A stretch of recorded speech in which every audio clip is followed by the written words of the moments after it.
You want to see?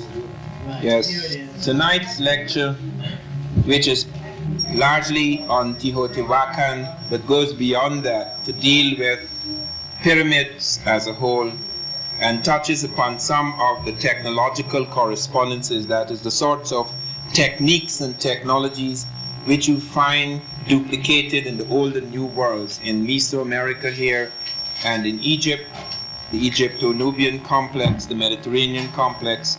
This is the subject tonight. This is a long about Olmec. The Olmec is the first major civilization in the Americas. It was not only concentrated on the places we talked about, such as La Venta, where they found 4 of the stone heads, such as Tres Zapotes, where they found the first heads, such as San Lorenzo, where they went on to find further heads. It was to go down, it was to go up here into the Valley of Mexico, it was to go down here, and it was to go out there to touch the Maya, it was to even go on to touch people down in South America. It was truly a civilization, because civilizations are not capsules, they're not cocoons, they're things that spread out and they bring their light and shadow over other cultures, other peoples, etc. through trade and through wars and through migrations of peoples. Now, what we saw last night quite clearly is that in the Olmec complex, in the Olmec heartland, in the Olmec civilization, you have a combination of many elements. Not just the native thing, but the Egyptian. Egyptian thing is very important because apart from the question of these extraordinary sculptures, and only in Egypt and in Nubia do you have that type of sculpture. It's not just the size, as Dr. von Wutenow pointed out, but one of the things which is seldom mentioned, that only the African concentrates on the head to such an extent, which is the seat of the soul for him, that even in some of his sculptures and other civilizations, you have a kind of dwarfing of the rest of the figure. You can see some African sculptures where you have an enormous head which is out of proportion with the rest of the body, because he's making a symbolic statement with that head. It is rare in the sculptures of the world that you have gigantic heads. You could find nowhere on earth can you find heads as large as the Sphinx or as large as the great figures and heads that you see in Egypt and Nubia. Nowhere. This is very important to him. And you find these heads, they dominate the ceremonial plazas of the Olmecs. And you find the terracottas, that is, not only in the stone, but in the clay complex, you find a range of things. And we explained why it was we were so concerned about the clay sculptures. The reason we are concerned is because the books of America have been destroyed. It's not like Europe. If you want to learn the history of Europe, you go into a library. If you want to learn the history of America or of Africa, you have to travel and you have to pull all sorts of strands together. And when I say travel, I don't mean merely travel across the surface of places where things have disappeared, but travel in time. You have to go back into time. You have to go back through archaeological strata in order to pull together the strands and threads, the invisible strands and threads that have been buried. It is absolutely vital, therefore, that one has to draw upon a body of complex evidence, not just books which no longer exist or only exist in fragments, but archaeological evidence. You can walk through Mexico City for 1,000,000 years from now and you can have not the faintest idea that there was an African presence. Mexico City offers no visible evidence of an African presence. Leastways does it offer it. Even in the Museum of Anthropology, pieces like this, we spent about an hour there, you did not even see pieces like this. These are in far rooms. This is from the place where you just came, Teotihuacan. This is a girl of Teotihuacan. You could see even in this far period, long after Olmec flowering, the Olmec morning, in the noonday of the Mexican, which is Teotihuacan, you still see these figures coming forward amidst the great number of native figures. So that it is very important, as I say, to follow these invisible threads. Today we come to Teotihuacan. What is Teotihuacan? How did it happen? As the guide pointed out to you, as early as 2000 BC, farmers, little primitives, wandered into the area of Teotihuacan, but they had nothing to do with the pyramids. The pyramid at Teotihuacan does not begin to appear until about 100 BC, 100 years before Christ. And it grows and grows, and that whole complex grows, becomes one of the greatest cities on earth, not just in America. It is greater in size than Rome, and it is more populous than Athens in Greece of the period. Nowhere in Europe is there any city that compares in size, in dimensions, and in populace at the city we have just seen. We are only seeing the ruins of that city, and it is still being excavated. It was only 20 years ago that they reached the level where they could begin to reconstruct and to show parts of the city. In other words, that city has been buried for many, many centuries. And they have dug and dug and dug, and they've seen all sorts of things before, and now they've come down to the level where we begin to see fragments of the city. So it's not a completed excavation. Everyday work is going on. They're reconstructing things. They're digging deeper. They're finding new tunnels. They're finding new openings, new underground passages, new temples, etc. So it is not a completed work. So there's a range of things left to be done. But one thing is very, very clear, that the people in that area, or the people who were to inherit it, like the Aztecs, whom the Spaniards came upon, had absolutely nothing to do with the building of Teotihuacan. The Aztecs were to come much later, and they were amazed by the extraordinary vastness, the tremendous science that must have gone into the building of that pyramid. I don't know how many of you have touched that stone and looked at it in detail to know how on earth could people build a mounting out of pure stone, or the combination of stone and other materials, and to have the incredible mathematical measurements, because that is one thing that is never pointed out, that these people are building with fantastic precision, absolute precision, a precision unknown in the world except in places like Egypt. A precision that has only come out of thousands of years of astronomy and mathematics. And we have to look therefore again at Teotihuacan. How do we know that the Olmec affected Teotihuacan? Because the Olmec appear in this area, as we say at Leventa, at Tres Zapotes, at San Lorenzo. They appear there as early as 1000 BC. In fact, occupation dating, that is when they first entered the site, goes back to 1500 BC at San Lorenzo, 1200 BC at Leventa. Now we are dealing with something that occurs 1,000 years later. How do we know the Olmec had anything to do with it? Because of two main reasons. Reason number one is that nobody on the site of Teotihuacan, no culture or civilization in America even can come close in terms of astronomy, mathematics, and architecture to even to begin to conceive, much less to construct Teotihuacan. Secondly, we know the Olmec touched everyone in America.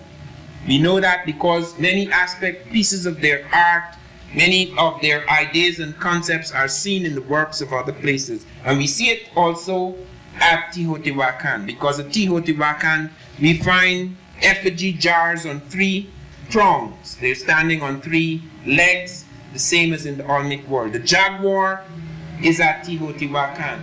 The feathered serpent, which has entered the Olmec world and begins to, first of all, stand side by side with the jaguar and then begins to replace the jaguar, it appears at Teotihuacan. Many of the concepts that you find in the Olmec world reappear at Teotihuacan. And not only that, we have a very strange story. This is where we have a real document now, that the Maya, who were touched around this stage by the Olmec, record that certain priest kings came from the land of the feathered serpent, which is known as Tamoancan. Tamoancan, it is Tamoanchan, and Tamoancan means land of the bird snake, or land of the feathered serpent, that these people came in and rebuilt this fantastic city with the pyramid of the sun and the pyramid of the moon. They actually say so, and they say it in the Maya language. So we have a record in the Maya language of these priest kings coming out of the land of the bird snake or land of the feathered serpent and entering Teotihuacan. Teotihuacan is a turning point in the civilization of the Americas. Not only is it touched by the mathematics and astronomy and the brilliant civilization of the Olmec, it is touched in another way. It is the first major city in America. This is the beginning of the urban stage in the Americas that we now inherit. They were able to do extraordinary things in that city. It's not just the pyramid, but around the pyramid there was a vast complex of buildings. They're calculated to be 2,600 buildings stretching over 8 miles. 2,600 major structures. Every one of those buildings, even the least of them, had 30 rooms. I'm not talking now about the nobility, which is a thing in itself too, but even the common people lived in vast complexes. You had extended families living in a huge complex with a patio in the center and surrounded by these rooms. You would have as many as 30 rooms. And that is how we were able to calculate the population and be able to calculate that there were at least 125,000 people living at Teotihuacan at the time of Cortez's arrival. Teotihuacan is a place that startles us not only by its mathematics and astronomy, but by the fact that engineers sat down in America, ancient engineers, and planned the pyramid and planned the structure of the city in the way architects and engineers planned Washington, D.C.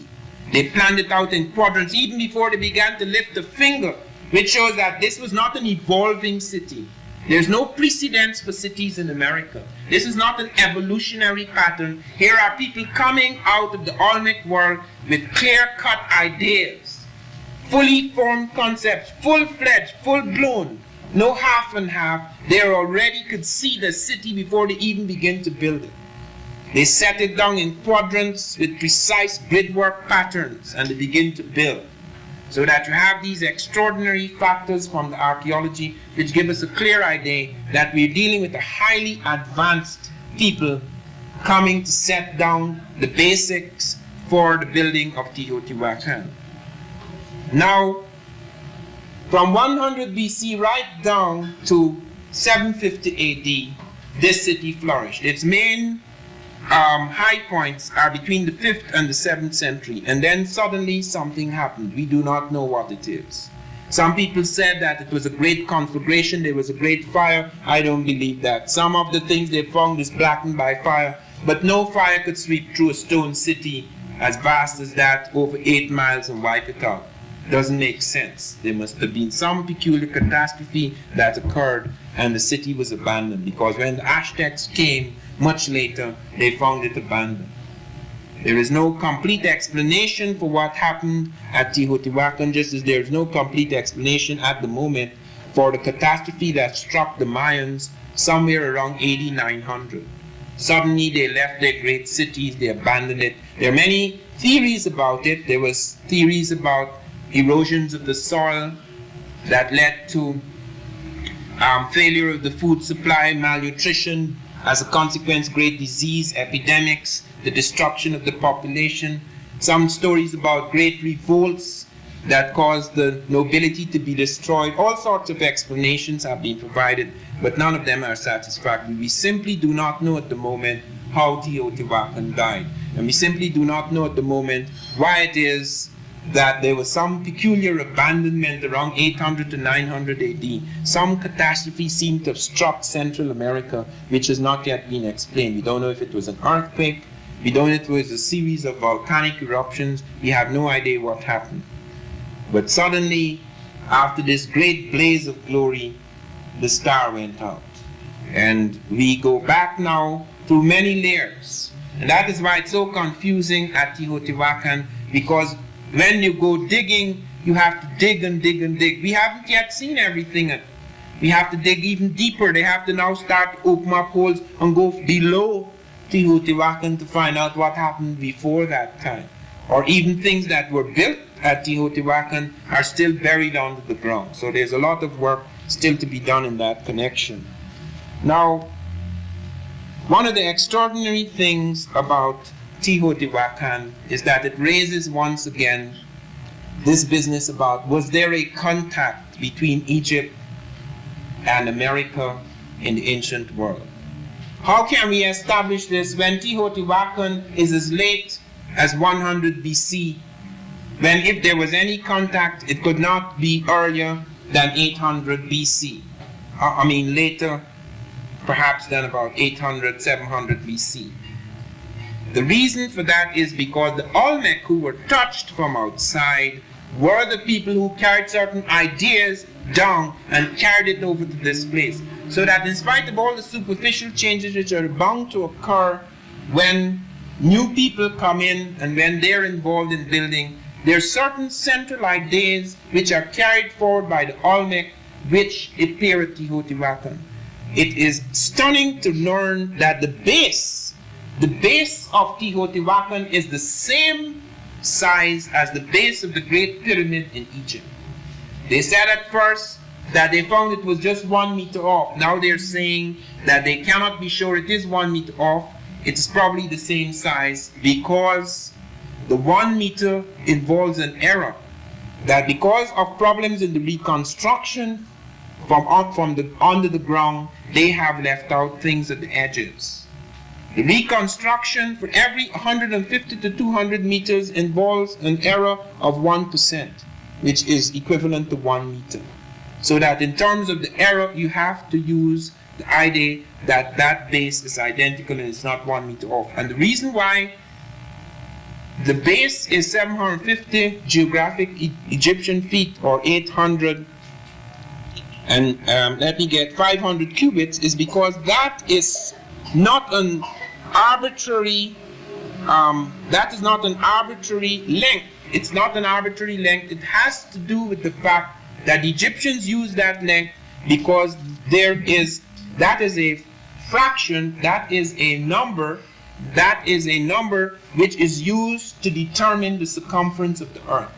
So nothing at Teotihuacan and nothing in the Egyptian pyramid complex is accidental. These men are studying the heavens and they're translating in numbers. It is as if they're taking the numbers and making them sacred. They are translating those things they have learned into numbers, and the numbers are being translated into buildings.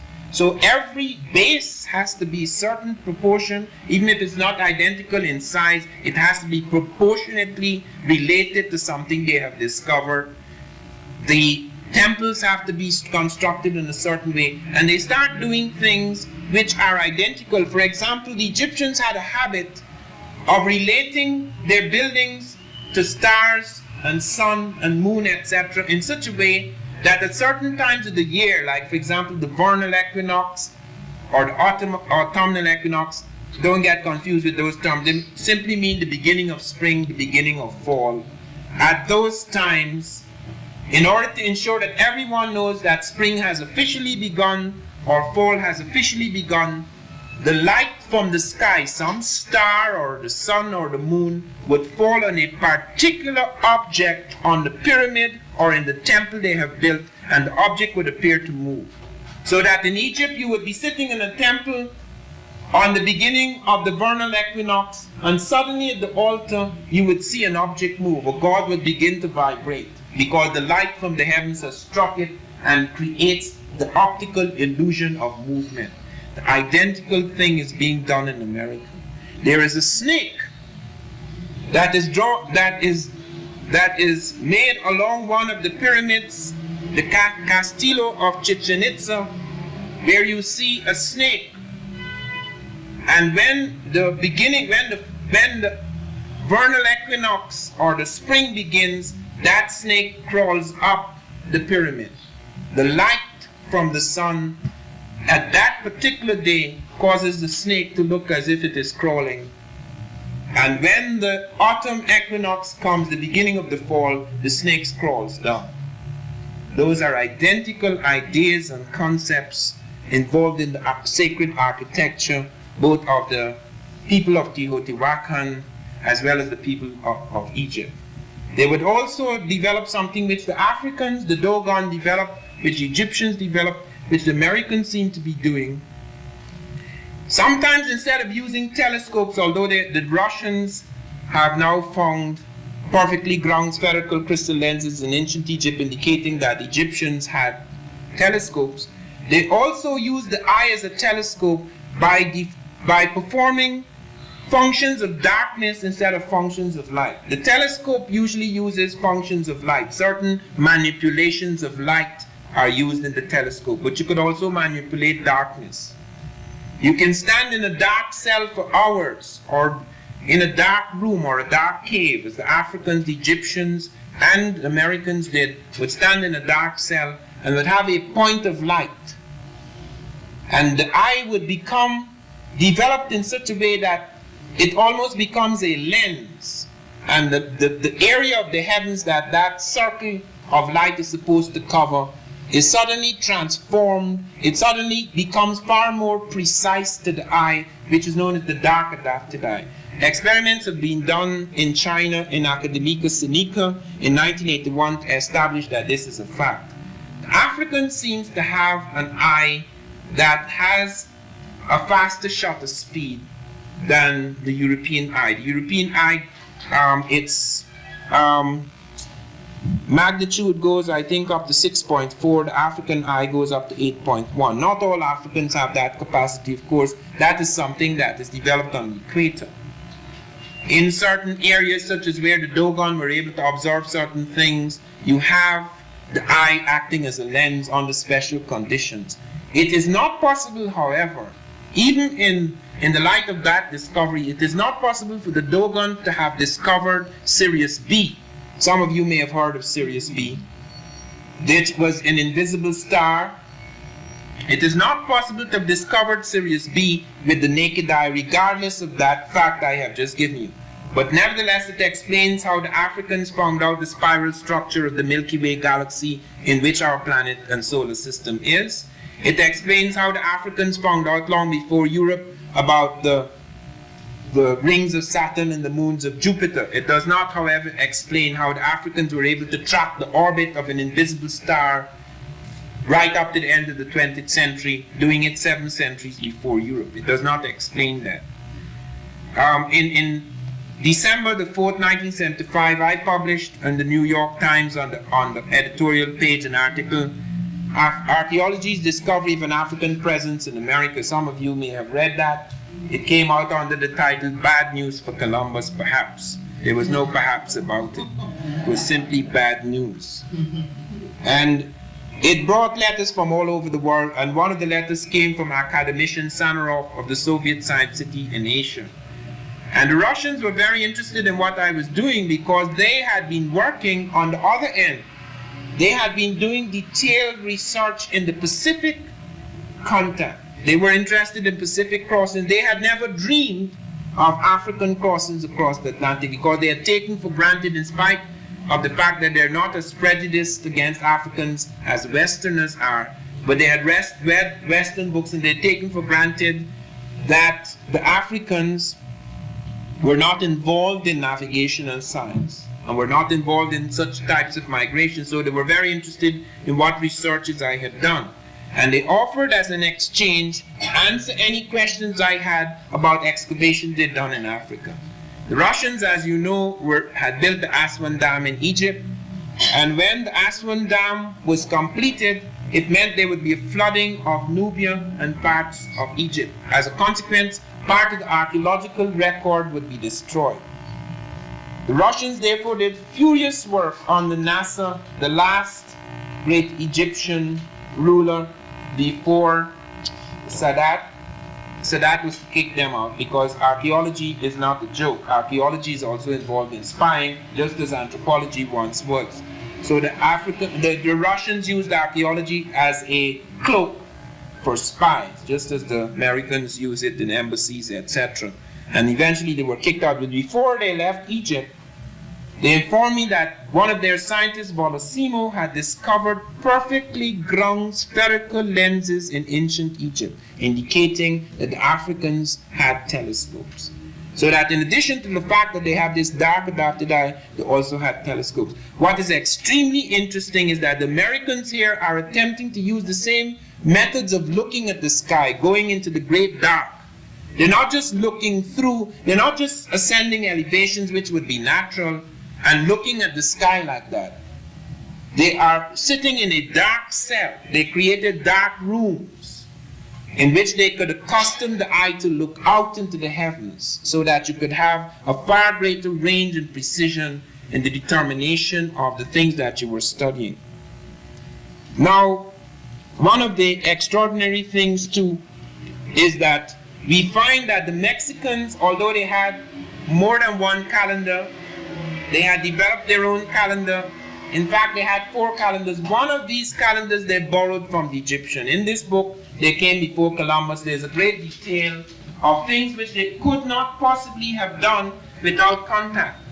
They developed among their calendars a year of 365.25 days, which the Egyptians used, which is absolutely vital for the calculation of equinoxes, solstices, zenith passages, eclipses, etc.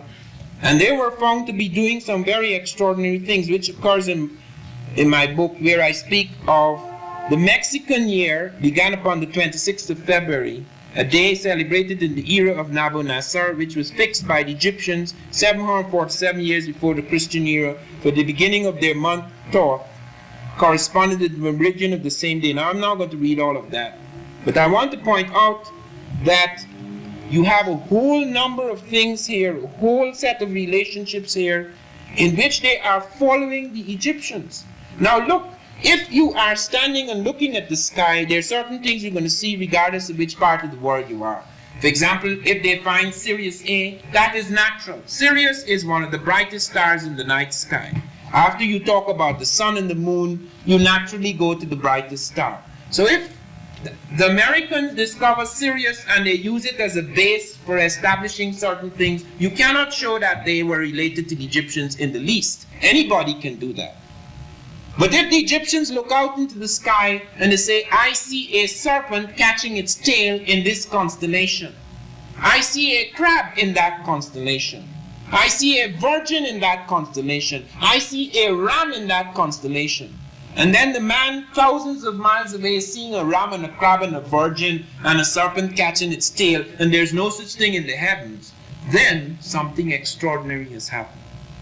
And that is something that you cannot argue with. That amidst all their calendars, they were taking things, they were doing things which were identical with the Egyptians among the other things they were doing. I want you to note this, that I do not agree with von Wutenau and I do not agree with Rafik Jairasboy. I agree with von Wutenau on most things, but I do not agree with them when they say that Olmec civilization was created by Egyptians coming into the Olmec world around 1100 BC. That is absolute rubbish.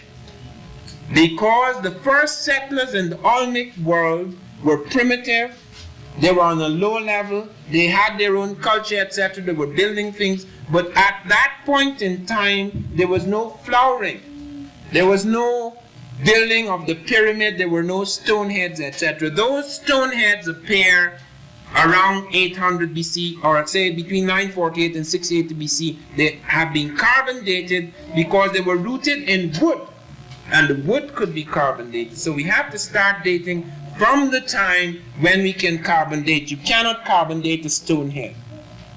Another thing that both Jairasboy and von Wutenau say, which is not true, is that the pyramid at Levante is not a pyramid, it's a volcano, that these guys were trying to build a volcano because they were interested in gods of the underworld, and the volcano is where the god would go in and disappear. That is not true. The reason why that pyramid does no longer appear like a pyramid, it has a cone and it is a mountain, but the reason why it has depressions is because it was made of clay.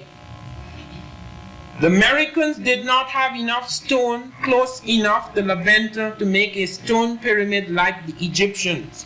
They had to make a clay pyramid, so that even though they were following ideas of the Egyptians, the materials were made of clay. As a consequence, you have heavy erosion of the pyramid, so that you have gullies.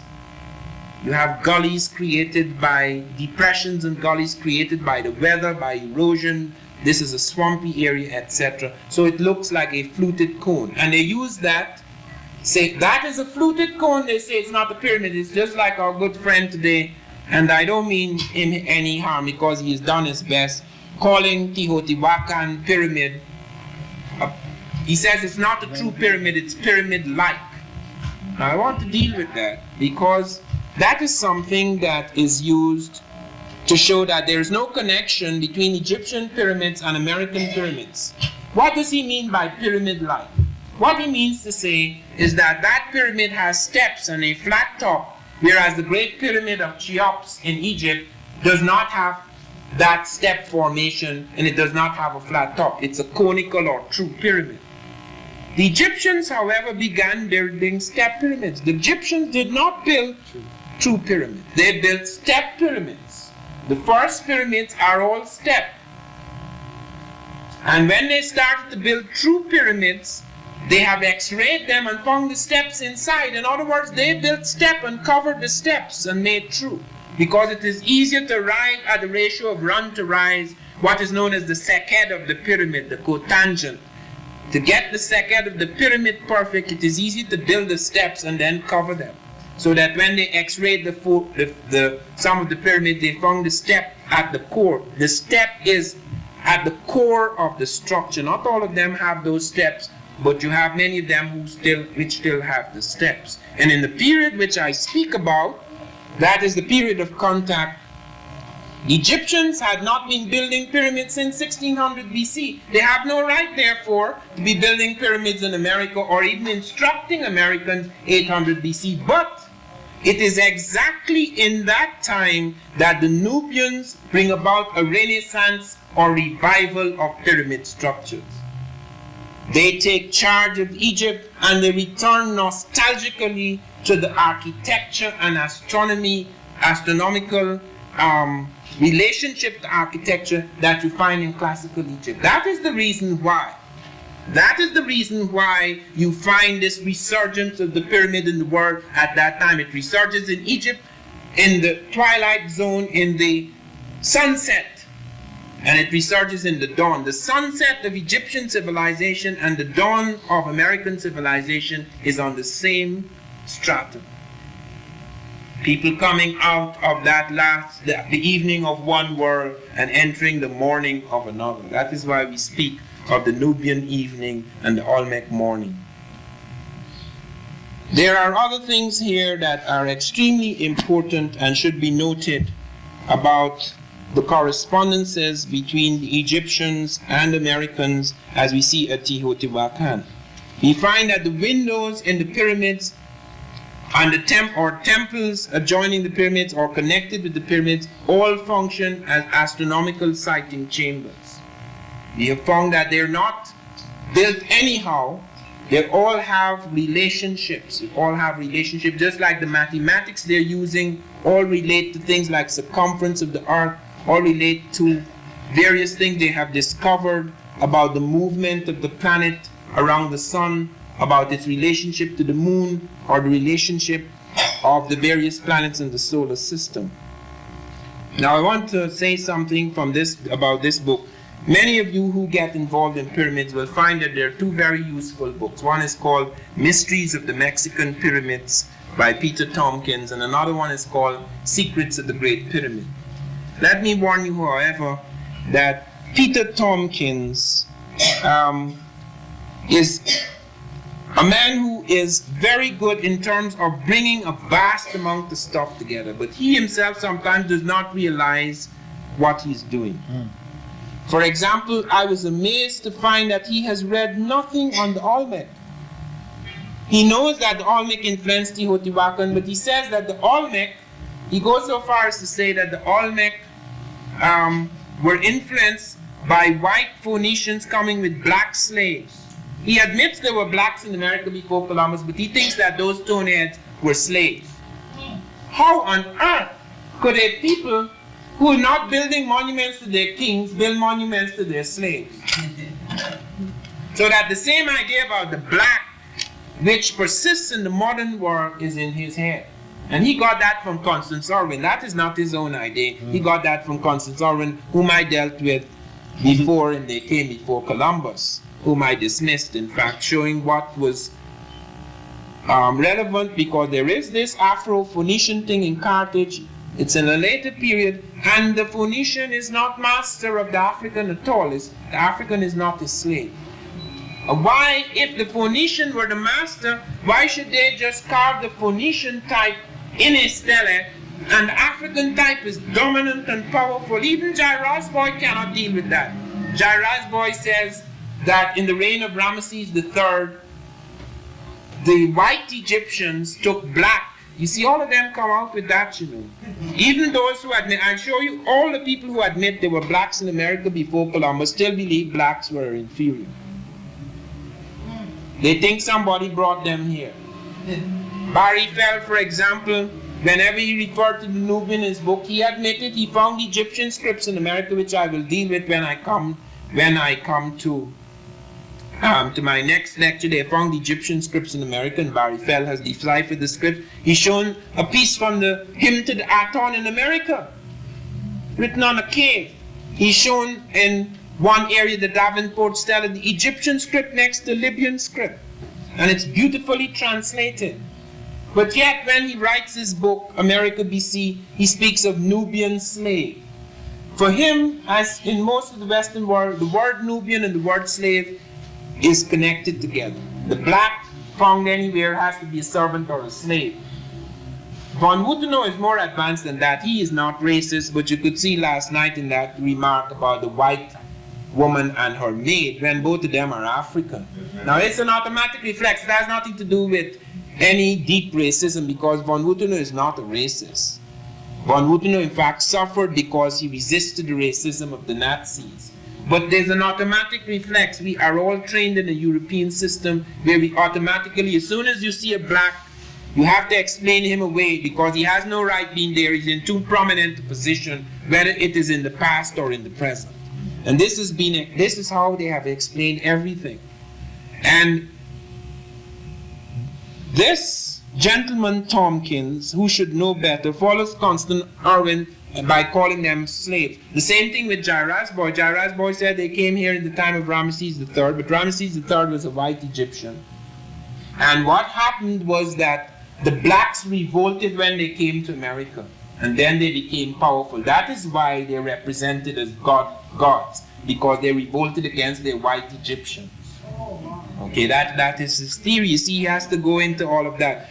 Because then what Wiener did the same. Leo Wiener, without Leo Wiener, who is the godfather of this subject, neither my work nor von Wuthenau's would have developed. We had to go to Wiener first.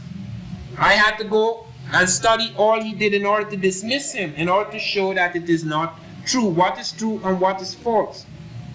I did not throw away the baby with the bathwater. Wiener is a very good linguist. I was able to show connections to his work.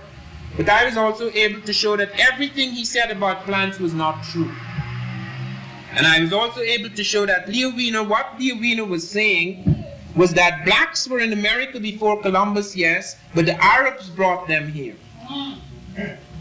And that what they had brought to the Americans was not their own, is what the Arabs had given them in trade and diffused to them. Even their magic, he said, was Arab. Imagine that. Well, nobody went, so even the guys who were interested in primitive Africans at least give them some credit for their magic. He's even suggesting their magical ideas are Arab, and that they merely were a conduit for another man's, in other words, they came here, yes, but they were merely conducting another man's cultural electricity. And the same thing with Jeffries, MDW Jeffries in South Africa. When I was writing They Came Before Columbus, I discovered a South African professor from Witwatersrand University who had shown that maize had traveled to Africa before Columbus. They had found American maize, which comes out of places like Teotihuacan and other American cities and other American farms, etc. It had actually come into Africa. Even the name Mahiz had been found among some African languages. And I started a correspondence with him. He didn't know I was black because there would be no correspondence then. He heard the name Van Sertima. He thought I was another Afrikaner, Dutch Afrikaner. So we started corresponding, and I read everything he'd written on the subject. And then, after I gained his confidence, he started to write very frank things. He said, Van Sertima, surely you would agree that if the yam, the colocasia, and the Negro, all West African items, were found in America before Columbus, someone must have brought them there. In other words, the item Negro must have been brought by someone, a human being, white. In other words, with all his admission, like Wiener, that blacks were in America before Columbus, they were still saying the same thing. Yes, they came before Columbus. But as Tompkins says, and as Irwin says, and as Wiener says, and as Jeffries says, they came as slaves. Still, in other words, all they were saying is, okay, you guys came before us, but you still came as slaves because you are an eternal slave. I can't associate you in my mind with anything else. And if you brought any civilization, it was somebody else's because the Egyptians ain't black. So if you brought Egyptian civilization and mathematics and astronomy, you merely stole it from the white Egyptians and brought it over to the poor Americans. That is basically the task of mine. It's very important that I should note this and that you should be aware of it because it's going to come up in various forms. Like talking about pyramid-like. When I was attacked in the New York Times, the same thing came up, that Van Sertima is confusing step pyramids with true pyramids. And that in America, all pyramids are stepped, and there are no step pyramids in Egypt. And in America, all pyramids are temples, whereas in Egypt they're tombs. This is an absolute lie. There are many major pyramids. Every major pyramid in Egypt has a temple complex adjoining. So the temple is not separable from the tomb. And it is not true that in America, in ancient America, the pyramids were simply temples and not tombs. They have found skeletons. You don't hear about it. They have found skeletons at Teotihuacan. They have found urns. They have found an Egyptian sarcophagus at Levanta in the heart of the Olmec world, 800 BC. On that same platform where the four of the stone heads were found and where the first pyramid is found standing at the head of the complex, they found this miniature step pyramid and they found this sarcophagus. In other words, all the elements of the Egyptian, the sarcophagus for the burial, this miniature step pyramid and the true pyramid are found in the same context in association with the stone heads with an Egypto-Nubian helmet. It's not royal, as von Wutenow was saying. The royal cap is different. The helmet has a flap falling along the ear, and it is different from the skull cap of the Nubian, though it may have had some kind of influence on that military Egypto-Nubian helmet of the period. Now, there are other things that one wants to point out that are really quite extraordinary. A mathematician named Hugh Harleston in 1972 began to look very closely at the pyramid of the sun, the pyramid of the moon, and the citadel, and he began to and the pyramid of Quetzalcoatl, etc., and began to find that even though there were differences in the terms of the sizes, that they had the same ratio as in Egypt. Like if there was a 1-to-3 ratio, like if you have 21, 42, 63 units measured in the Mexican, it would correspond to the 48, 96, 144 units of the Egyptian. In other words, if they built a step and they had to decide, now, how high would the next step be? It would be the same relationship. They would build a relationship they would have a numeric thing built into the pyramid that would be similar to what was happening in Egypt. In other words, look at this building. It is obvious that the architect who built this building must have been affected to some extent by the architects of the 20th century. He may build a unique building in the sense that the building that was built before by him or by the architect who influenced him may not have gold-plated windows. But the square structure, the way he sets up the columns, etc., would carry certain structural ideas into it. That you can find out. Let me give you an example from linguistics, because I find that this is one of the hardest things for people to understand. I went to study the dialects blacks were using in Charleston, South Carolina, in the Gula Islands, like St. John, James Island, etc. I had to update the work of Lorenzo Turner, a black linguist, who showed that African Americans living off the sea islands were using about 4,000 to 5,000 African words secretly, that only about 30 to 40 African words actually survived in their English, but they had secret names, African names, that involved a memory of 5,000 African words. And he traced this. But I had to do something different. I had to go in and find out why these people were speaking the way they were, and why I spoke the way I was, because I spoke an African dialect of English until I was 14. When I came into the cities and I started to talk, people laughed at me. Fortunately, I like to fight, and anybody who insulted me was immediately beaten.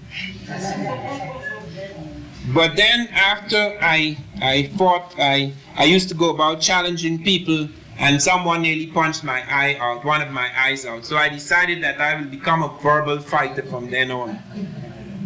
But the thing was that I began to realize the strange difference between the dialects and the standard English, because even though I read standard English, I did not speak it. I trained myself to speak standard English. But when I went in the Gula country, I found the same pattern relationships occurring. If you were to get a phrase like, I don't know nothing. Take that, for example. That's simple. Now that is English. There's nothing African there. I don't know nothing. But something peculiar is occurring, because the English can only have one negation. The negation is only in the verb. You can't have two negations. Two negatives make a positive, but that is not true in Africa. You must have multiple negation, so that you can have an interference coming from another language system, so that even though the man is no longer speaking African, he's carrying into the other language that has been foisted upon him an underground structural relationship. Okay, in other words, the grammar, which is the syntactic structure, which is underneath the language, is affected, but the surface of the language is English. So you have a vast number of relationships like that change. So the African Americans started making shifts. The Caribbean also started making shifts in language. You don't get so much of that in North America, because the overwhelming presence here is white. But in the Caribbean, the overwhelming presence is black. In the Sea Islands, the overwhelming presence is black. So that even a white man who lives in the Caribbean speaks black English. And you find that among the Gula, whites speak black English because they're affected.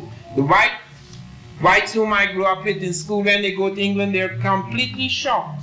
Or when they see films, because they find the Englishman doesn't speak the same English they speak. So that you become aware that there are superficial, it's superficially native to the English, but structurally it is being affected by something that they have brought in. The same thing you happen with pyramids. On the surface, you have the native genius expressing itself in new forms. But when you go down to structure, where is the mathematical determination? Where are the astronomical things that are affecting this man's mind? You find that he's doing things that are similar to the Egyptian. He has the same three functions. The pyramid has a tomb function, it has a temple function, and it has an astronomical function. Not all pyramids have the astronomical function, but the great ones in America and Egypt does. And he's aligning it to stars and the sun and the moon, and he's using certain earth commensurate measurements, the same units of measurement. Even when he changes the actual proportions, he is using the same units of measurement. And he's relating it to things like circumference of the earth and things like that, just like the Egyptian. When you look at his axis, the street of the dead, which really should be called the Holy Way, that it was named the Street of the Dead. It's on a north-south axis. When you go to Levanta, you look at the monument, you look at the pyramid, you look at the stone heads. The stone heads are facing the Atlantic, which is unusual. They're facing the Atlantic. But the whole complex has a north-south axis. Why are they taking the north-south axis? They never did it before. San Lorenzo has an earlier architecture. The Olmecs settled in San Lorenzo before they went to Levanta, so that you could go back and see if it evolved at San Lorenzo. When you go back to San Lorenzo, which is at least 300 years, at least 3 centuries of occupation before Levanta, the capital of the Olmec, you find that architecture is slipshod, that there is no north-south axis. The Americans suddenly adopt a north-south axis like the Egyptians, at the very same place where they built their first pyramid, at the very same place where the miniature step pyramid is found, at the very first place where the sarcophagus is found, at the very first place where the stone heads are found. Suddenly they adopt a north-south axis. No precedence, no evolution. They have suddenly adopted a north-south axis after architectural monuments they created before San Lorenzo do not have the axis. You go to Teotihuacan, the Street of the Dead has a north-south axis. And our guide was saying today it's 17 meters off. That is not true. It is 17 meters off true north. It is almost identical with magnetic north, which is what they used here. Okay, because there are certain changes, as I say, that went on. They're using north, but they're not using the north of the Egyptians. They're using a variation of that north, and that is what is causing the deviations. Some of you have been to Egypt and you've seen the Great Pyramid. Some of you do not realize what an extraordinary thing. There is absolutely nothing on this earth that comes close except the space satellites in terms of the knowledge that went into the Great Pyramid. That Great Pyramid in Egypt, the pyramid of Cheops or Khufu, that Great Pyramid takes up 12 blocks of Manhattan. It is twice the height of the Pyramid of Teotihuacan.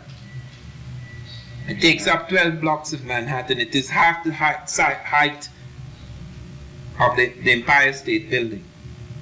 And it's larger than anything that man has built as a single structure. If it were broken up into 1-foot cubes, it would stretch 2/3 around the equator of this planet. The materials that were used to build that pyramid. It is so huge that all the great sacred monuments of the Europeans, the Westminster Abbey in England, St. Paul's Cathedral, the pyramid, the temples of the Basilica in Rome, the great Catholic cathedrals in Italy, etc., could all be plunked into the African pyramid and there'd still be room for more. And the Africans had a habit to not only of building upwards, but of building downwards. The pyramid is not only half the height of the Empire State Building, that is what is showing. The pyramid descends beneath the earth. And they have developed extraordinary methods of lighting the underground chambers. They find also ventilation was so extraordinary that some of the chambers of the pyramid are still fresh. The air is still fresh after 4,000 to 5,000 years. The lighting system was such that they wondered how the Africans could draw inside of the pyramids. How could they draw these things? And there is no evidence of candles, no evidence of smoke on any of the paintings. And they found the Africans were using metal reflectors, that the sun would come and hit the metal reflector, ricochet on another metal reflector, ricochet and ricochet, going right through the underground, right underground, lighting the bowels of the earth for centuries. So that deep down inside, there are areas that are not dark, that are lit because of this connection. You find, for example, at the Teotihuacan pyramid, there are certain days when a shadow falls on one face of the pyramid. Just one face. It is so constructed that the shadow would come from the sun and fall on one face, because they know exactly what they're doing, where the sun will be at a specific day when they're celebrating something, and it would fall and it would move away after 3 days. just on that face, and you will know, well, that is such and such, and that corresponds with such and such. The Egyptians were doing the same thing, just as they were using light to cause movement, strange movements of objects in the temples, like just like at Chichen Itza, you could see the snake going up the pyramid at the beginning of spring and the snake coming down at the beginning of the fall. It is as much as saying the sun is going up now and you will have spring and summer. The sun is coming down now, the winter is beginning. There's the darkness is coming again. So all of these are things that are carried forward at Teotihuacan. Now I'm going to close in a moment, but I want to point to one or two things that embedded in these structures. There is an alphabet of deeply fundamental numbers which are used throughout the ancient world.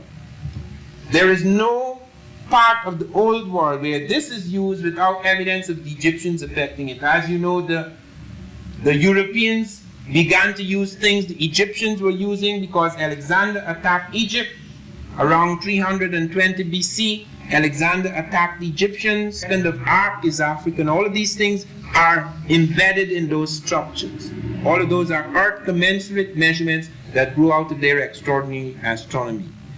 And this is carried over into the world of Teotihuacan. Let me close by saying Teotihuacan was a transitional phase. It is the noon because nowhere in America did any city rise to such heights.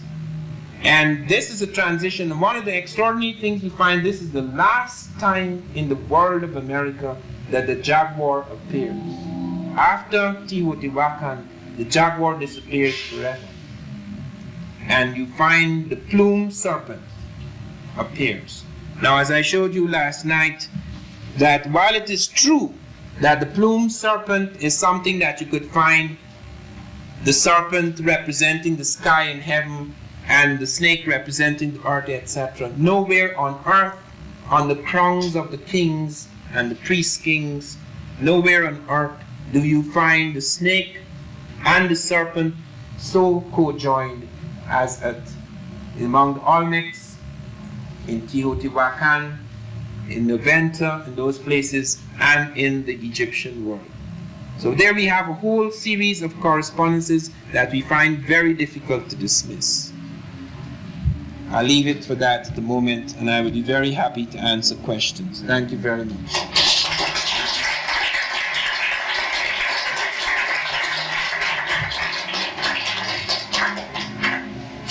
Did the ancient Americans use a bonding agent to build their pyramids? Because I noticed in Egypt there is no bonding agents within the pyramids. You see, the trouble about Teotihuacan is because they did not have stone like the Egyptians. They have a combination of things. They have mud brick, they have adobe. You see, these things are being pulled together. There must be some kind of bonding agent, because even afterwards, Americans seem to be able to build things like the Egyptians, like in Peru, where you have the best examples. You have vast walls of structures where you have many-sided bricks stuck together. You cannot put your hair through, and there's no evidence of mortar use. But there's evidence that some kind of bonding agent was used. Recently, it has been revealed that the Egyptians seem to have what is called a chelating agent. The chelating agent, they were able to soften the stone in order to work it. And this agent, perhaps in some kind of chemical form, must have been able to cause stone to stick together like a glue. So that as it dried, it was wetted in the chelation in order to cause it to soften, and as it dried, it stuck. So that may be some explanation. We are not absolutely sure of that, but that seems to be coming out as one of the explanations for this connection. The other things that we have to note is that everybody is going about saying, as they said for years, they had no wheels in America, but they have found wheels. At least as a principle, everybody's going about shouting, but they had no tools. Now, when people finish building, if I come here after nuclear war that strikes the United States, if I come here in the 21st century, I'm not going to find any tools hanging around. Nobody leaves their tools about the place unless they're sloppy workmen. So that we can be sure that these guys didn't have certain kinds of tools. We've looked and we haven't found any. We haven't found the tools that we expect to find, but we found scaling ladders in Egypt, which they used on the walls of the pyramid. We have found evidence in their drawings that they were using something to cause, they could move enormous objects over surfaces. They threw something down, which seemed to make the surface as smooth as ice. So just as you could pull a sledge with great weight without any effort, they created an ice condition. We don't know how they did it, but there are pictures of them throwing this thing down and the men pulling enormous tons. One of the extraordinary things which I forgot to mention, which now comes up again, is that Robert Heiser has written, he was writing a book, he died while writing this, but he has written an article in which he shows that the Americans were using the same methods of transporting heavy stone as Egyptians, that at Levanta, in the swamps, these men had to take those stones out of which they made those stone heads. They had to take 40-ton pieces of stone and move them from the quarry 60 to 80 miles away downriver in the swampy area. Only the Egyptians had mastered that. The Americans had never done that before, because although they had a pottery tradition and they never made such enormous colossi, there is also evidence too that they were affected by other technologies which I forgot to mention. They have found that El John, which is in the Olmec world, somewhere around here, they have found that the Americans were using, and they've only found a few pieces of it, paper made from wood pulp. Nobody on earth was making paper from wood pulp except the Egyptians. The Chinese were to do it later. The Egyptians made paper from papyrus and they made paper from wood pulp. Nobody had developed that technique. At El John they have paper which they have examined in the laboratory. There isn't many of it, which means there was no industry here, wood pulp industry. How come they're going to have paper made from wood pulp in strata, pre-Christian strata, and it is examined in laboratories and found to be paper made from wood pulp, and only the Egyptians are using it? Robert Heiser, by the way, who discovered that the heavy transport techniques used by the Olmecs, which is, I say, affected Teotihuacan, is the same as that of the Egyptians, refused to believe all his life. Even when he discovered that, he refused to believe the Egyptians had anything to do with the Americans. Recently, however, two black photographers, one of their names is Raymond Chandler, have discovered, I do not know how, and I will find out soon. They don't want to tell me because they want to make some sort of deal with me. But they have discovered the posthumous papers of Heiser. And among the papers, they found this stone head, the photograph of the stone head with braids. Heiser is a man who surprised me, because when I discovered in the Virgin Islands, some years ago, I discovered a script which was deciphered by Barry Fell at Harvard, and then it was confirmed by the Libyan Department of Antiquities in Libya. I found to my surprise that Heiser had found the same dot and crescent script in the southwestern United States. But he kept quiet about everything he found. He wrote it down in his diaries, but he would not reveal it to the public because he was afraid of losing his reputation. Now you have to take this very seriously, because when I was attacked by the New York Times, a man who I knew nothing about, Dr. Clarence Wyant, one of the oldest American archaeologists, he's now in his 80s, he's like Von Wutenau, he's in his 80s, he came to my defense. I didn't even know the guy. And then he called me to see him and he said, look, I am the oldest Mesoamerican archaeologist. I am the man who was sent out to Tres Zapotes to discover the first stone head. When it was found in 1858, I was sent out by the Smithsonian to recover the head. Matthew Sterling is given the credit, but I was his personal secretary and I went out into the field. Sterling came later. And then I went on to Levanta and I found those stone heads, and along with Sterling. And he said, every man who was in that camp when we found those stone heads, every man was convinced there was an African presence in America. He says, I'm the first man in the Americas to write a PhD on Tres Zapotes pottery. I'm the first person to comment on it. And he says, look at my book. This is a landmark in anthropology now. Look at this African. Look at this African. Look. But I say, you do not say it is African. He says, I'm not a fool. Look at you. You're in your 40s, and these people are going to hang you up before you're dead. I am going to risk my reputation. I'm doing a PhD for the Smithsonian in the 1930s and late 1930s. I'm going to risk my life by telling them there are Africans in America before Columbus. He says no one coming out to that field except Sterling, and Sterling said it cautiously. He said it has amazingly Negroid features, and he left it at that. He said nobody would say anything. Now I can speak because I'm dying. These are my last years. I can speak. Nobody could touch me. I'm not even in the field anymore. I'm in parapsychology. So I want you to be aware of the fact that many of these people are very afraid, even when they find things. Look at the new find, what is perhaps the most important single find in African civilization, the find of a kingdom just outside of Egypt at Kustal in Nubia in the Sudan. This is the most important find ever made in Africa in the last 3 centuries. It is a place called Taseti. It occurs in Africa, in the Nile Valley, 200 years before Egypt. It has 12 black kings reigning in the Nile Valley, even before the first Egyptian pharaoh. And the hieroglyphs, the world's first major writing system, is found among the blacks. It's not Egyptian at all. As the blacks move up into Egypt, they carry the hieroglyphs with them, and there it is refined further by other Africans. The first writing appears in the first monarchy in the Middle East, which is a black monarchy known as Taseti. Those of you who attend the conference in Atlanta in September, we are shaken between September 26 and September 30 at the Martin Luther King Chapel. You will get a chance to hear that in detail by the man who discovered it, Bruce Williams. Yeah. He was not the only one to discover it. This brings me back to the business of hiding things. His teacher discovered it. Not a word came out of his lips. He hid it in the back room.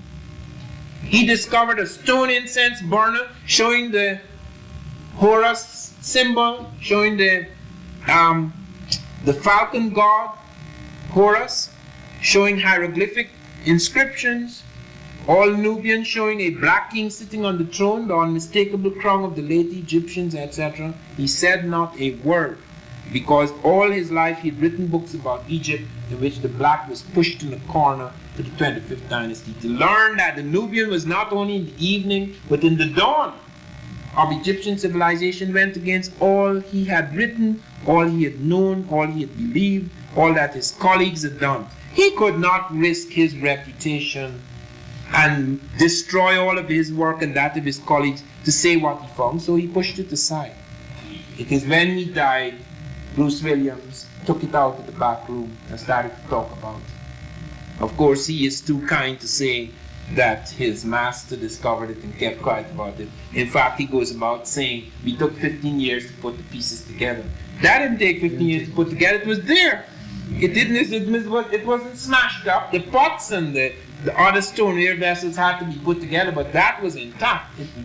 From the time it was found, it was there, it was clear. But they would not speak about it. Everybody rushed down into the Nile Valley when the Aswan Dam was about to flood. The British, the Germans, the Americans, the French, the Russians. Only the Americans were lucky. They found a significant find. They found a cemetery which they call Cemetery L with 33 tombs. And it was a vast royal complex from which they picked up these things. Sorry to go on. I can't remember your question, but I did answer it. Yes, go ahead. Thank you. The Americans should have made that find, and the Germans or the Russians made that find. Do you think the impact was different? No, if the Russians had made it, it would be unfortunate because the Russians do not communicate what they find. I found out from the Russians about that because they were exchanging information with me. They wanted me to tell them everything about Africans crossing the Atlantic because they didn't know, they didn't have anything on that research. So that was an exchange of information. But they have found many things that they would not talk about.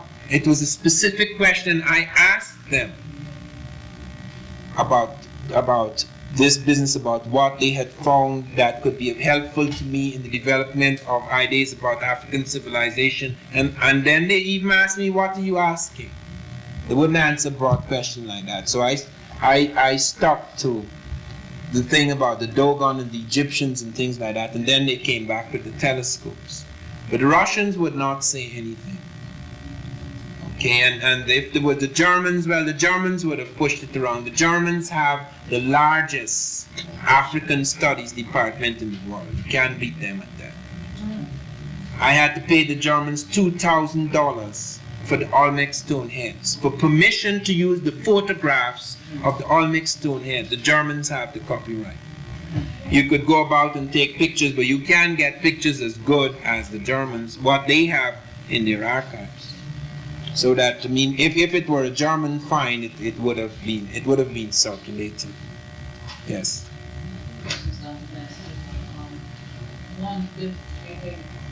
If the pyramids were built to house at least 125,000. No, not the pyramids. The city around the pyramids. Yes. It's 8 miles long and it contained 2,600 structures. Yeah. I was referring to that. How do you suppose nothing of their remains have been found? You mean the bones and things like that? They moved. Well, even where they may have moved to. Well, they have found burials, but you see, the thing that they're arguing about is burials in the pyramids. They don't quarrel about burials in the complex, you know, where people are living. Of course, people die, you must have bones, okay, so they have lots of bones around there. That doesn't bother them. What they're worried about, what he was trying to say yesterday, is that at the pyramid, at Palenque, there's the only burial they have found, and that is not true. That is that's like King Tut. King Tut is the only, King Tut was very minor. There are kings lot greater than him who have far more treasure, but he was the one best preserved. The one at Palenque is best preserved in a beautiful sarcophagus. You could see the bone, you could see the mask on his face, etc. But that's not the only one, because they found skeletons, they found urns, they found little sarcophagi and things like that elsewhere. But the people themselves, you have vast amount of bones and things like that littered about the landscape, but not in the pyramid. They haven't been able to find all the tunnels in the pyramid of Teotihuacan. How long do you suppose it would have taken to build such a city? Well, they started around 100 BC. It reached its height, as I say, between the 5th and the 7th centuries. I don't think anyone knows when they stopped building. Because with those things you add and add and add, like the Great Pyramid of Cheops, it's now calculated that it took 30 years to build the Great Pyramid of Cheops. How vast was the workforce at Teotihuacan, and how much time they spent in it, how long it took, I don't think that has been fully calculated. And just to mention, in terms of how history is still being, or trying to be destroyed, they are relating that Egypt is not even in Africa. Yes, I know. But you see, the reason you can say that now in the modern world, that Egypt is not culturally African. True, but it's still on the continent of Africa. Yes, but it's just like Guyana, where I come from. People do not say it's in South America, they say it's in the West Indies. Because my dialect is West Indian, my culture is West Indian, my music is West Indian, my food is West Indian, my dress, other than the English dress, is West Indian. So that it is not in South America, it is geographically situated there. But one appreciates, however, that myth of it not being in Africa profoundly affects the way in which history is seen. Yes. Dr. Van Tullman, to what extent are African governments becoming involved in this quest for the ancient African past, and say even dealing with Mexico over some of the types of problems Professor Von Bruno mentioned last night that he has? Well, you see, Africa is in a very bad situation at the moment. They don't have time to bother with anything other than bread and butter. I had expected something to be done by the Nigerians, because at one time they had the money to do it. They could have spent the money to do this sort of thing, but they were more interested in building big buildings and getting more Mercedes-Benz you know, until Shagari was overthrown. At the moment, they're trying, though, in some of the universities in Nigeria, there's a genuine attempt, because I was invited by one of the new universities, I can't even remember the name of it, Port Harcourt, to revise the history curriculum. But I got a letter and I responded favorably, and I never heard about it again. The guy who perhaps suggested it is no longer in power. I don't know. That's a dicey situation. That is tragic, though. It is absolutely necessary that one gets to Africa. But you see, it's very difficult because there is an interference with communication. Look, this book is not in Africa. No. There are a few African. You know why it is not in Africa? Because the British control the English-speaking market. This book is in French West Africa. You know it's a paperback in French West Africa. It's a paperback in the French Caribbean. It's a paperback in French Canada. But it's not a paperback in English. Even in America, you can't get it in paperback. But the French would do that. The French did that with my literary essays. My literary essays are not published in English world. Nobody even knows about them. That I was known as a poet in the French world and the German world. Even in Russia, I had poems translated. But English would not distribute my poetry. So that it's not in the English language. The same thing with They Came Before Columbus. You can only get it in hardback. For 7 years it's in hardback. But you can't get it in paper because they would not put it in paper. They're hoping that it will die in hardback. Yes. Does anyone know of the works that Watt had been working on? Although I know some of his works were destroyed, of course, but No, are there any kind of records that are... I don't know. I think I can respond to that. Yes. I was In Ghana at the time. Mm-hmm. Before Dr. DeVos was dead, while he was working on the Encyclopedia Africana. That too was a project that was fraught with a lot of conflict because of the concept of having an encyclopedia on Africans, prepared by Africans. There was considerable hostility from all universities in the Western world. As soon as Dr. DeVos died, one of the first things that white scholars who made their lives as Africans did was to work on the second, the African government. Not after Dr. Du Bois, after Kwame Nkrumah was overthrown in 1966, which was a couple years after Dr. Du Bois died, to stop the Encyclopedia Africana project. Much of the material that they had collected was scattered, and they had not yet begun the actual writing.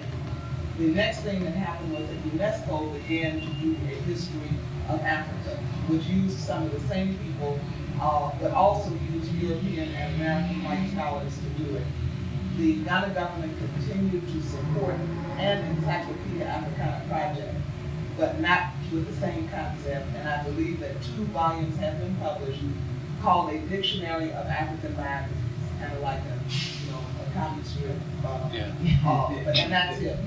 That work has virtually perished.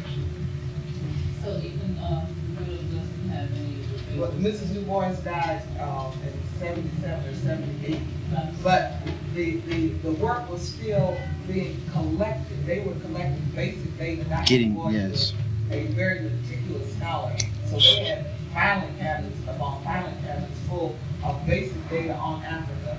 They had commissioned certain African scholars who would be doing the articles, but they never got to the stage of actually preparing a volume. And the Ghanaian who took it over completely changed the concept and issued a compendium of biographies of people from just a few African countries in the first volume. But it's not an encyclopedia. I saw at Rujo's place last night a book, The Jews in the Americas, and I was wondering, is he Jewish? No, he's not Jewish, but he has a karma to work out because his German people killed Jews. You know, Germans, some of the Germans who have guilt complexes get very involved with the Jews in that way, apologias, you know, to show how much they love the Jews and that they had nothing to do with it. I found Lots of modern Germans like that. No, but von Wutenow's interest in the Jews springs from the fact that there are two reasons. First of all, von Wutenow is of the belief that everybody came here. Blacks, Jews, Irish, Vikings, Japanese, Chinese, you name them. This is a cosmos, okay? But he's also aware of the fact too that nobody, I mean, he's an old man, nobody supports his work financially. And if you write a book about the Jews, he can be sure that he will get money, because as soon as the Jew finds there's a book about him, he's going to come running with his pocketbook. Could you take that off the record?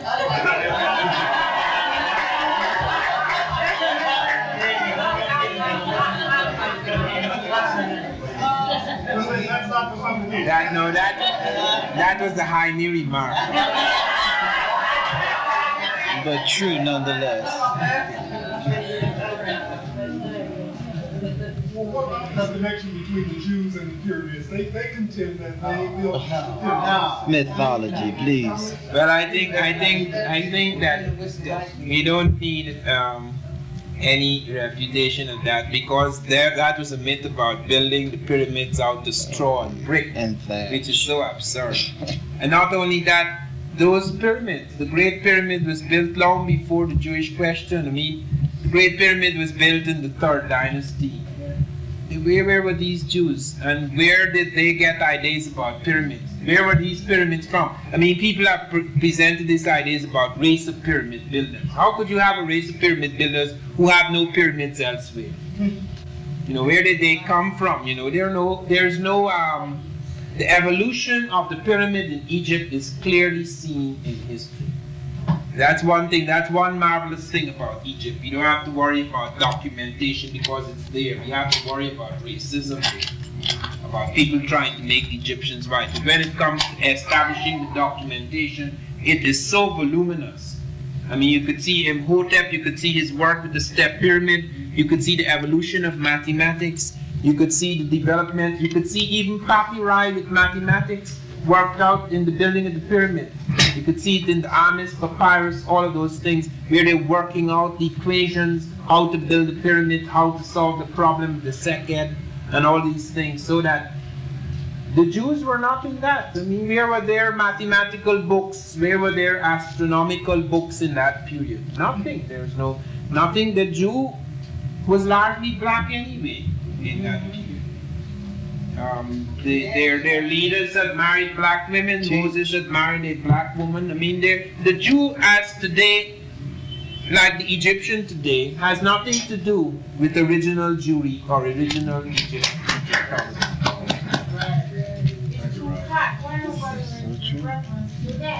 I saw bleeding faces myself. But one time sitting in Egypt with a bleeding face, he bleeds here when it's hot. And his hair is clinging to his face. But when he looked like in that sun working with a brick on his back. It's ridiculous. Why he be fainting and dying? That's crazy. Nobody makes reference to the Egypt. As Jesse would say, now let's move to higher moral ground.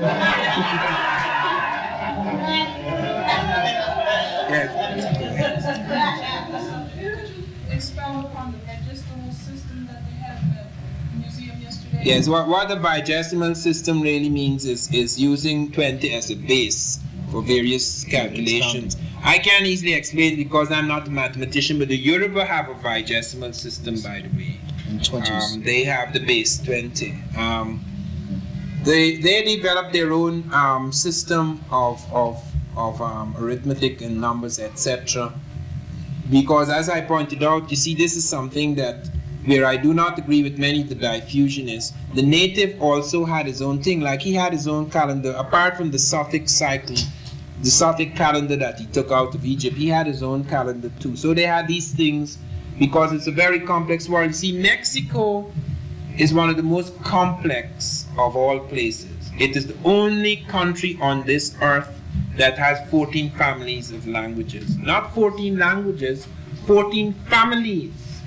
Nowhere on earth. In fact, all the European, if you were to take all Europe and all Africa and put it together, you can't get 14 families of languages. You have many, many languages, but not families. It's an incredible thing to move from one family to another family. So you have therefore among all of these many peoples, you would have various systems being worked out. And the person who is most powerful, like the Maya, became very, very influential. They therefore were able to carry their things, their irrigation system, their agriculture system, the Chinampas, which are called floating gardens, but which are not. But the Chinampas is only in two places in the world you have Chinampas, in ancient Ghana and in ancient Mexico. Okay, the Chinampa system is extraordinary because whereas in most territories you grow food on the land, and then after a few years it eats up all the nutrients of the soil. It has to lie fallow. In the Chinampa system, you have a constant enrichment. There are no fallow years. You could grow several crops forever and forever. And the Mexicans worked that out and fed vast populations as a result of that. They also had, as aerial reconnaissance showed, that the Mayans had developed the most advanced irrigation systems equal only to that of the Egyptians. It was far in advance of the European irrigation systems.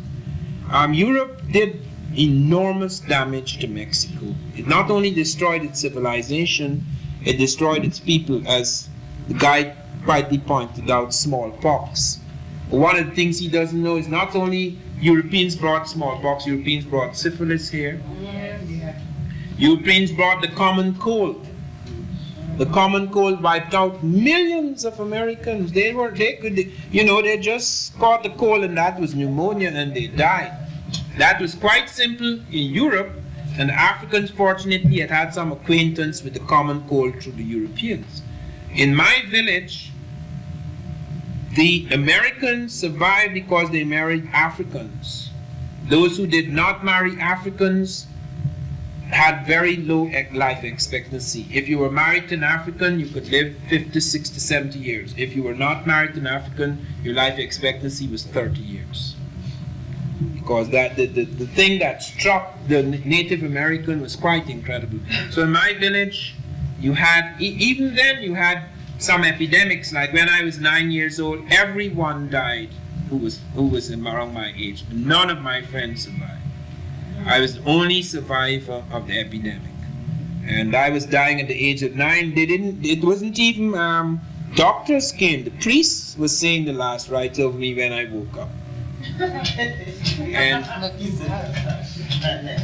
so that you have, this is one of the things that a lot of people are not aware of, that Europeans wiped out. In Tanzania, for example, they had 5.5 million head of cattle in an area, and the Europeans came bringing rinder pest with them, and the cattle disappeared, or the population. No, they didn't do it on purpose. Some things just happen like that, The Europeans brought destruction with the sword and the gun, etc., but they also brought their own invisible diseases, which had a tremendous effect on the populations. Excuse me, Yes. we only have a few more minutes for this room. So. Yes. Okay, any final questions? Yes. Dr. What kind of stones were used to build the pyramids of Egypt? Where did they come from? Well, they have quarries at Aswan and other places. You have vast quarries, okay, with tremendous amount of stone, millions and millions of tons of stone. And they have pictures of enormous ramps being built from the Nile up to the quarries, the stone being carried down onto barges, carried up along the Nile, and enormous ramps leading up to the pyramid. They would have these great ramps and they go to level 1. They raise the ramp, level 2, raise it. They actually build it up, level 3, level 4, going right up, and then you cut away the ramp and you leave the side. And they have scaling ladders, they have ramps, they have sledges, they have all of these things. When they talk about tools, I don't know what on earth is. Those are tools. A tool is not something you hold in your hand. A sledge is a tool. A scaling ladder is a tool. A ramp is a tool. Something that could move heavy objects by throwing a chelating agent is a tool. All those are tools. What they're talking about is they don't have tools like us. Okay. Yes. Was there any other, I mean, I know that there are pyramids like in Peru and other places in South America. Yeah. Was there any other African influence and any other? Oh yeah, there's African influence in South America, but I wouldn't deal with that in Mexico. You see, the Olmec went down into South America. There's the Chavin level in Peru, Chavin Cupisnic culture, which has the same carbon dating as at Levanta. It is around 800 BC, and there you have a flowering of science and architecture in Peru, and you have the jaguar. That's the strange thing. In Peru in 800 BC, they're worshipping the jaguar like the Olmec. They're trading with the Olmec. And you find objects coming down into Peru. And then you have strange things, like you find the Egyptian papyrus boat at Lake Titicaca. You find Egyptian type structures at Lake Titicaca. You find also bronze. Let me just end on that one note, because there are many things that are Peruvian that are Egyptian. The Peruvians have the identical mummification formula as in Egypt. Nobody has it except the Peruvians. Okay, they found Egyptian scripts. They found an Egyptian scripts called on a beaten gold ornament in Peru. Now, bronze is something that came into the world because man worked in tin, and then he also worked in copper, and then he joined tin and copper to make bronze. The Peruvians jumped 3 stages. They have absolutely nothing made purely of tin. They jumped the tin phase. They have tin, but they jumped it. They entered the bronze phase at 3% tin. Nobody did that. The Egyptians were making such fine bronzes that they were only using 3% tin. You have to start with 10% and you go down until you reach 3%. That is when you're highly advanced stage. The Europeans were at about 10%, 8%. They never got finer than that. The Egyptians jumped to 3%. The Peruvians not only jumped over the tin phase, the pure tin phase, but they jumped over the crude bronze phase into the refined bronze phase. There is no explanation for that. How can you jump 2 phases that everybody in the world moved through, and you get to the refined phase, you jump from grammar school to graduate school? That's the same thing at Teotihuacan. All these peasants around here, they never built any major thing, and then suddenly an enormous pyramid appears with all the astronomical knowledge, the circumference of the earth, geodetic markers, studying stars from dark cells, using those peculiar ideas, functions of temple, tomb, geodetic marker, living clocks with things arranged in such a way that the light comes from the heavens and cause snakes to move, and temples and gods in the temples to vibrate and things. All of this knowledge suddenly, without precedent, without evolution, you have that situation in Chavin Cupisnic culture in Peru, where you have a number of things which cannot be explained in terms of evolution on the ground. In terms of the archaeological strata, you don't have precedents. You just have sudden efflorescence of these traits. Thank you very much. Thank you.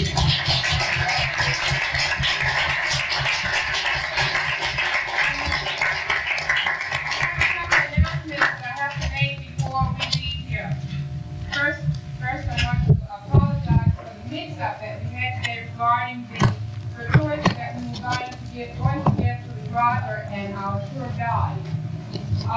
We were actually supposed to collect 200 pesos for each for both of those people. And in the future, that's what we will do. Tomorrow we will be leaving for Villa Hermosa, and we will have a tour guide there and a driver. So, and then on to Oaxaca and the same thing. So if you can just give 200 pesos per person. Per?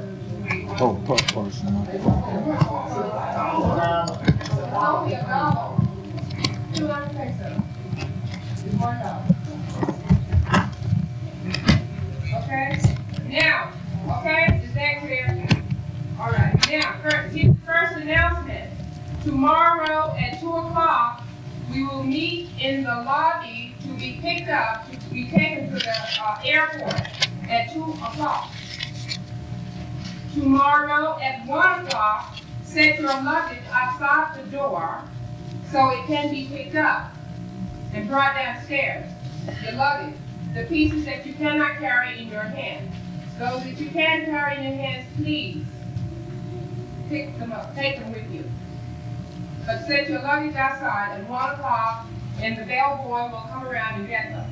That's the first one. Take care of all of your room service costs that you have tomorrow or tonight, if you make it, please, so that you won't be running around tomorrow trying to do it. Oh, here is something that I remember from last time. I don't recall if this happened in Villahermosa, but I do know in Oaxaca, the rate exchange is